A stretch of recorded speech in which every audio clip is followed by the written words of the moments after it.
Well, I trust you had a wonderful Thanksgiving holiday and got to enjoy some time with friends, family, probably ate more than you should have eaten, got to watch some football, watch some movies, and you gloriously allowed yourself not to follow the news too closely.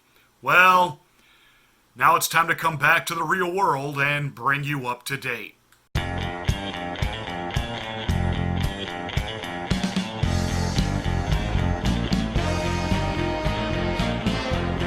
So what exactly does Adam Schiff, Morgan Freeman, Walt Disney, and Andrew Yang have in common?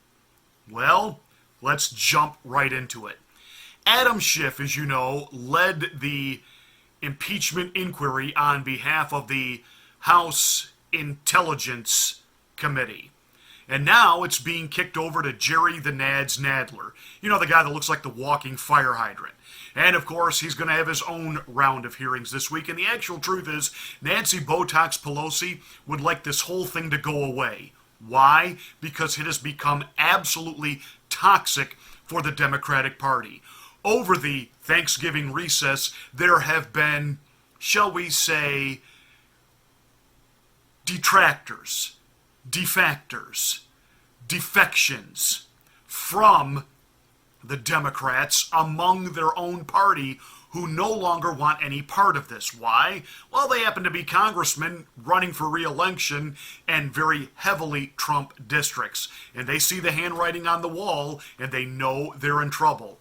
That said, Nancy Botox Pelosi now has made the commitment, so they've got to give the appearance of going full steam ahead, and they're also hoping to create enough headlines that when the IG report comes out next week, that, well, you know, they'll take some thunder away from the fact that some Democrats are going to get indicted, maybe even a couple going to prison.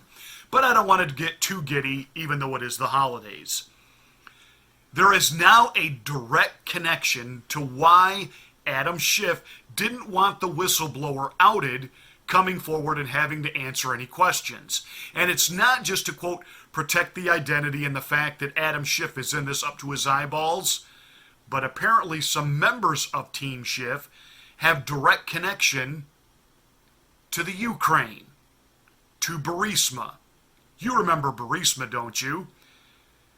Well, Trish Reagan over at Fox Business News sat down with a former Bush advisor and got the dirt. What do you know? We get reports tonight linking members of Adam Schiff's team to that sketchy energy company out of Ukraine, Burisma, the one that paid all that money to Hunter Biden. According to reports in the Washington Examiner as well as Breitbart, two of Adam Schiff's team members worked at something called the Atlantic Council, which was a think tank, which Breitbart says is funded by this Ukrainian company, Burisma. First of all, the Atlantic Council. Breitbart is saying that this is funded in part by Burisma, the Ukrainian company. Does that stuff happen? Do you have foreign companies that are deliberately funding think tanks so that they can effectively get their point of view across in Washington, D.C.? No doubt, and that's part of the swamp. Mm-hmm. And you know, Washington is an insidious place where it's very incestuous. One minute you're in government, the next minute you're outside in a think tank, then you're back in government. Mm-hmm. And it's a circle that never ends. And I will say that we are complicit. Our enemies know that. Mm-hmm. Our democracy and our laws allow them to do this through 501c4s, not-for-profits. Mm-hmm. Don't have to disclose donors. They have different rules. Mm-hmm. So, you know, shame on us, mm-hmm, because we allow this to occur. Brad Blakeman served as an advisor to the original Bush. That would be Bush number 3. And by the way, may I say, when someone like the Bush dynasty talks about deep state, the intelligence community running black ops behind the scenes, you can pretty much take it to the bank. And Blakeman also had something interesting to say about the whistleblower who cannot be named, actually also themselves being tied to Burisma and to Team Schiff. One of Schiff's staffers used to work at the NSC and worked at the NSC with the alleged whistleblower. And so they were buddies at the NSC. Then that guy who was at the NSC, not the whistleblower, the friend of the whistleblower, goes over to work for Adam Schiff. And sure enough, shortly thereafter, the whistleblower's complaint gets filed. And it was just a perfect looking complaint, as though somebody with a legal background had looked it over. Adam Schiff on national television saying, no, I didn't, we did not have any contact with the whistleblower. He then had to amend that. His team said, indeed, we did. And it seems as though the whistleblower was good friends, perhaps through their contacts at the NSC with Adam Schiff's team member. What's going on? Well, here's what's going on. You have a whistleblower who we know is a professional. It's a civil servant. It's within the bureaucracy of the intelligence community. You tell me that this person does not know the protocol of being a whistleblower, going to the IG within their own department. No, that whistleblower goes where? Goes up to the Hill, to Adam Schiff's office, to his buddies. You just pointed out the relationship. This is not like Kevin Bacon, you're 6 steps removed. This is like 1 step removed. You've worked with these people before, you know what they are.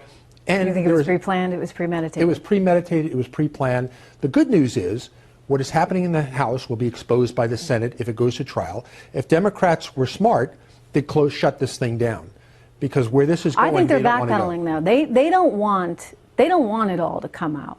This is, a very deliberate, sort of orchestrated move. They thought that they were going to do the president a ton of damage, and instead, they did themselves damage. I mean, you look at all the polling, right? You just can't make this stuff up.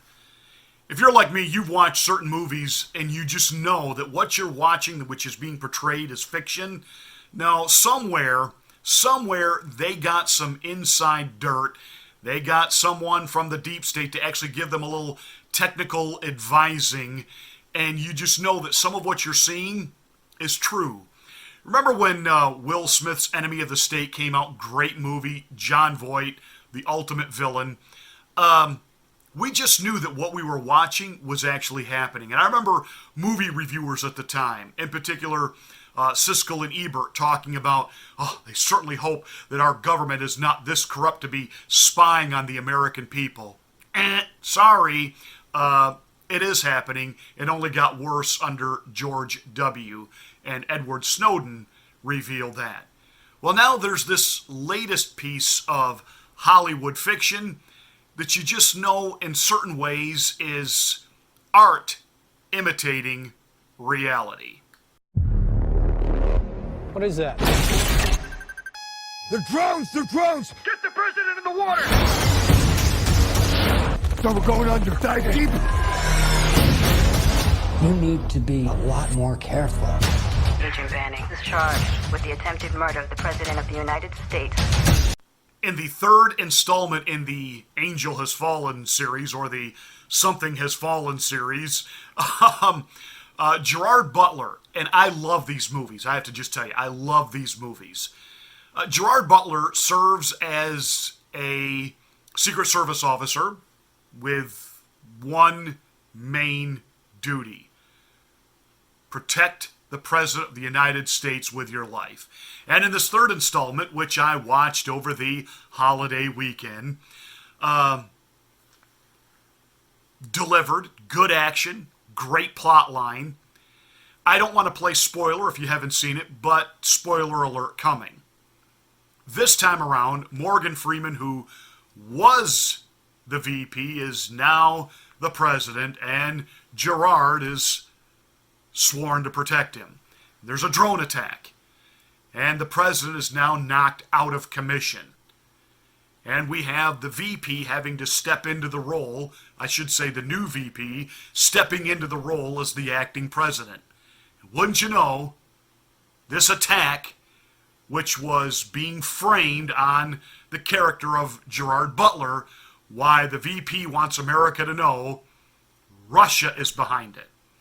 Russia paid this Secret Service agent to take out the president. More Russian interference.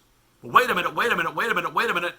we find out the VP is a member of the deep state, and he's very concerned that the president in this movie, ironically portrayed by Morgan Freeman, whose policy actually mirrors that of one Donald J. Trump, trying to pull us out of all these foreign interventionary wars that America seems to be in up to its eyeballs, and thwarting this idea of using private contracting paramilitary groups to conduct military operations in the name of the president. Can you say the CIA? Well, of course the CIA, the deep state, not happy about that. That president's got to go. And we got to have a scapegoat. Let's make him a patriot. And let's blame it all on Russia. Is this sounding vaguely familiar? Is this Hollywood's way, cloaking it in fiction, actually defending President Trump? That said, also over the holiday weekend, I watched the new Disney Plus channel because my kids have been begging me for it, and my youngest daughter went ahead and got a subscription to it. So my wife and I, Thanksgiving night, watched the new Lady and the Tramp, and I was heartbroken. And not just because they deleted one of my favorite scenes from the original movie. Oh, no. Can't have Siamese cats singing like that. It's racist. Why, look at their buck teeth. Listen to their choppy English. That's horrible. And apparently, I've not watched it, but on the new Disney Plus channel, the original movie is available with a disclaimer that basically the original Walt Disney classic is racially insensitive. Because, you know, we can't teach young people to put anything into any type of historical context. I'm sure that the movie Caddyshack has had the scene deleted where the Japanese businessmen get out of the van and immediately start taking pictures of everything, to which Rodney Dangerfield has a comment. We apparently have become so uber sensitive in our country that absolutely nothing can be made fun of anymore except white rednecks. Hillbilly humor is still okay. You can make fun of anyone south of the Mason-Dixon line and portray them as a rube and a cousin humper. That's okay. But you certainly can't stereotype Asian Americans. They cannot be called Oriental. Why? Don't they come from the Orient? I am not in any way defending racial prejudice in the name of comedy. But what I'm not going to defend either is, number one, blatant hypocrisy. Because apparently white redneck rube boobs can be made fun of all day long. And then another Hollywood stereotype that is under no threat, no challenge of going away, is the evil white corporate businessman inflicting pain on the environment, inflicting pain on minorities, and inflicting pain on the American middle class. You are being taken advantage of by not just corporate America, white corporate America. Because certainly no black or minority corporate individuals would ever inflict pain and can never be portrayed as the bad guy. So, what does Hollywood do? What does the new Walt Disney do? They take a classic like Lady and the Tramp, they eliminate the Siamese cat song, and they put in a new version of the song, which is benign, but also in their over-fictionalization. And I realize what I'm about to say is going to sound strange because Lady and the Tramp is pure fiction. Talking dogs, pure fiction. But the original story kind of takes place around the turn of the 20th century. And remember that Walt Disney himself loved to idealize and fictionalize his own childhood, his own memories of Americana. And everything is pristine and perfect. And so we're talking about 1909, Missouri. Here we have 1909 Missouri, complete with pictures of the Mississippi River, a steamboat, a steamship, and beautifully manicured lawns in front of gorgeous Victorian homes. The picture perfect Main Street USA Disney version of America with mixed marriages. Mixed marriages, and again, I'm not opposed to mixed marriages, but we are now taking history and we're eradicating and we're revising it. I couldn't help but think as I watched the scene between Lady and the Tramp's owners, a mixed marriage, and all the wealthy black business owners, in fact, right down to the Asian doctor who came to the house to deliver the baby, none of which would have happened in 1909 Missouri.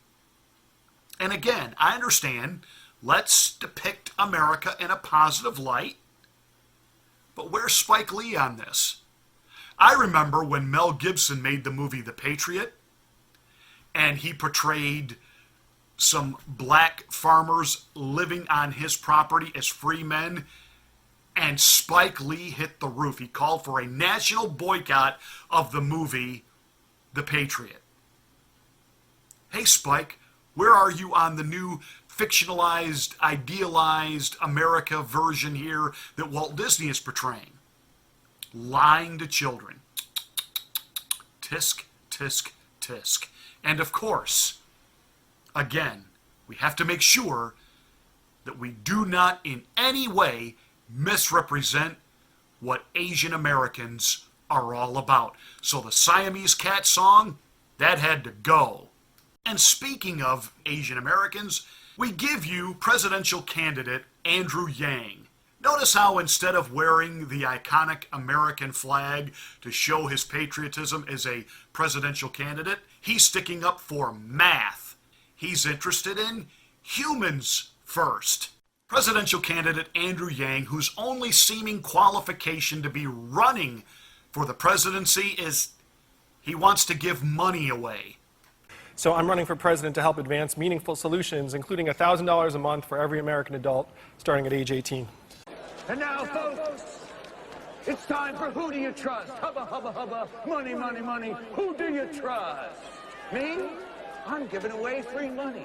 And for a guy whose slogan is math, apparently he can't do any, because the math in this $1,000 a month giveaway doesn't add up.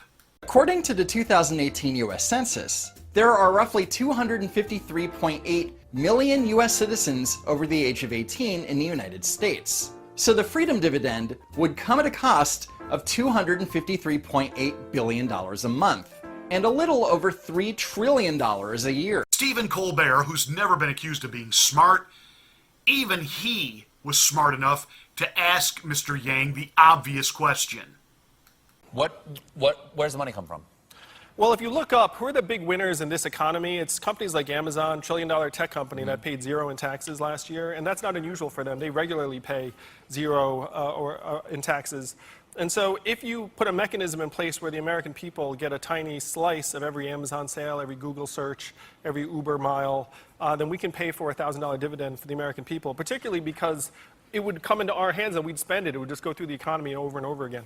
Because the CEOs at Google and Amazon, they're just going to have a come to Jesus moment. Go, we repent for making all this money. We're just going to let Andrew Yang give it away. We repent. Are you kidding me? Give me a break. There's no way that Silicon Valley and corporate America is just going to freely give over all of their profits and not go down with a fight, not fight this. And if somehow an Andrew Yang were to be elected, which will never happen, but if somehow he were to be elected and go after Google and go after Amazon and force them to give the American people a dividend, because what he's doing in pure socialistic form is saying that we, the people, own these companies, not the creators, not the inventors, not the actual owners of the company, but these companies will now be run by the state. Oh, I'm sorry, was I stereotyping there? These companies will now be run by the state, and we are the state. Have you ever noticed how socialists love to talk about we the people, but when they actually come to power, they seize the power and control, and you, the people, are there to serve them? Ask anybody that lives under a dictatorship how well that whole socialism has worked. But then again, we don't actually educate American children on that. We just paint it up, gloss it over, we give it revisionist history. Let's go a little bit conspiratorial here. Shall we? Shall we? What if China is actually behind Andrew Yang? I'm just throwing it out there. What if? Because after all, China needs us far more than we need them.